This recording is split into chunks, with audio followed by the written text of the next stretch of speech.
খুব ভালো লাগবে, সবার সাথে আড্ডা দেবো, এই জন্য আর কি চলে আসলাম পিকনিক করার জন্য। শীত চলে এসেছে, আর সেই শীতের আগমনকে কেন্দ্র করে আজকে বড় ভাইদের নিয়ে কিন্তু আমরা একটা খিচুড়ি পিকনিক করছি। তো আজকের পিকনিকে কে কে থাকছে এবং কেমন আনন্দ হয় তো সেটাই আপনাদেরকে দেখাবো, তো ভিডিওটি দেখতে থাকুন। এই মুহূর্তে চলে এসেছে আমাদের এই পিকনিকের একজন অন্যতম ভাই। তো ভাই, কেমন লাগছে আপনার এই পিকনিকটা? ভালো লাগছে, মনোরম পরিবেশ। আর দেখা যাক স্বাদটা কেমন হয়। তো ভাই, আপনার কেমন অনুভূতি হচ্ছে? হ্যাঁ, খুব ভালো লাগছে, সবার সাথে আড্ডা দেবো, এই জন্য আর কি চলে আসলাম পিকনিক করার জন্য। তো আমাদের আজকের পিকনিকের অন্যতম আকর্ষণ হলো আমাদের সেই চাচা ইন্ডিয়া থেকে চলে এসেছে কিন্তু।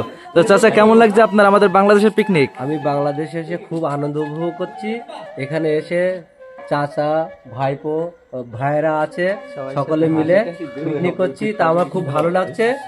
তোমরা যদি বাইরে থেকে আসো তোমাদেরকে আরো অনেক ভালো লাগবে।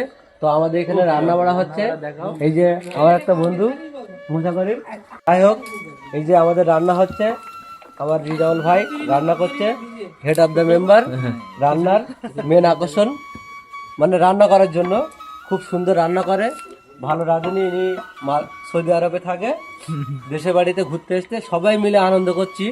তো আপনারা দূর দূরান্ত থেকে যারা আমাদের দেশের বাইরে আছেন, দেশে আসলে আপনাদেরও খুব ভালো লাগবে। তো বাকিটা রান্না হয়ে গেলে আপনাদের দেখাবো। আমাদের আজকের পিকনিকের রাঁধুনি কিন্তু এই যে রিয়াজুল ভাই, দেখতে পাচ্ছেন সে একজন প্রবাসী, বাট এসে আজকে নিজের হাতে কিন্তু আমাদের সবাইকে খিচুড়ি খাওয়াবে। তো কেমন লাগছে আপনার অনুভূতি? আলহামদুলিল্লাহ, খুব ভালো।